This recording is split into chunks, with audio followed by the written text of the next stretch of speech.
Alright, everybody, welcome to Reds Flashback Friday. We're going to take a look at some old games on Fridays this off season and maybe even during season 2, who knows.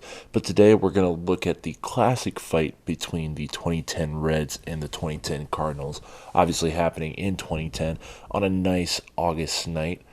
Before this happened, Brandon Phillips was, running his mouth a little bit.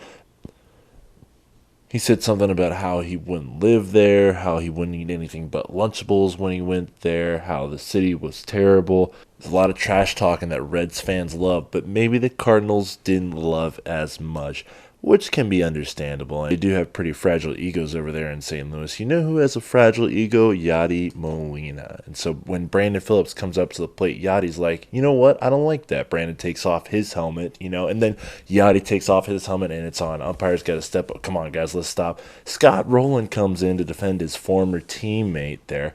Interesting that he defended his former teammate, not his current one at the time, but that just made me talk. Oh, was that Johnny Gomes, right? Wow, Johnny Gomes in the middle there, trying to separate the two teams with the umpires. Dusty is trying to hold back Brandon. Yeah, I know he called our city lame, but you got to let him take it. It's Brandon. Let him talk. Uncle Charlie get in there too. 3 former Cardinals all just talking, having a good time probably. Brandon's just getting held back. He probably wanted to fight there, but Dusty's just going to fight for him. Dusty Baker giving Marty Brennaman's favorite manager, Tony La Russa, the blues there.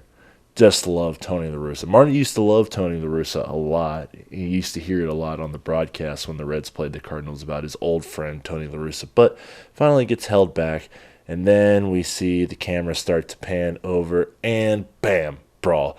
Look who's in it right there. Shirt ripped off, Chris Carpenter, pinned up right against the fence. How's he going to tell his kid about this, guys? How's he going to? It doesn't make sense to me. Now watch closely here, as you'll see Johnny Cueto there getting in the mix, and he's actually giving our future Red Skip Schumacher a couple kicks there. Jason LaRue said he got kicked in the face. I think he's the one who's getting his head held there by, who is that? Ramon Hernandez? Wow, there's some old names in here, obviously, but that's pretty funny visual there to get held back. Johnny Cueto's kicking. Maybe not the best visual for a Red player to be kicking. Move away from the fence. Chris Carpenter somehow has his jersey off, and he's getting pulled down to the ground.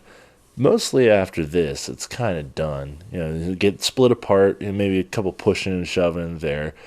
The teams didn't like each other already. Chris Carpenter's wondering how he's going to have to tell his son about what happened here. Scott Rowland, oh yeah, I know, man. You're going to have to tell your son about what happened here. Sometimes it just happens in baseball.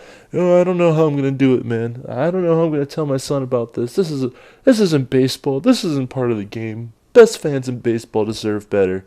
All that good old St. Louis bullshit that they always talk about every year. Mostly after this, it's pretty much done. I just want to go over some of the reactions here from different players and managers. So they're just talking still here, of course, just talking it out, just talking. We're just talking. Now the camera pans to Tony La Russa. I guess he's just trying to look like the nice guy here and get his guys out of there.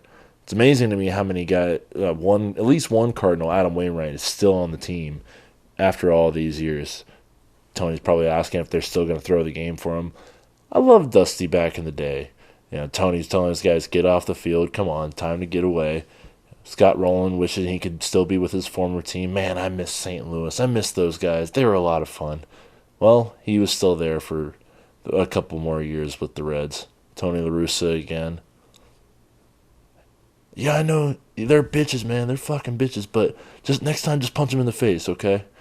And Dusty, he just loved to rile it up. And he was a player's guy. He protected the players a ton. And after that, it was pretty much done. The Reds ended up topping the Cardinals for first place in the NL Central Division that year. The Cardinals would win the World Series next year. But haven't done much since. Not like the Reds have either. But anyway, that's a different story for a different time. For now, this is Steve from atbbttr.com signing off from Reds Flashback Friday. Be sure to subscribe to the channel for more episodes of Reds Flashback Friday coming soon.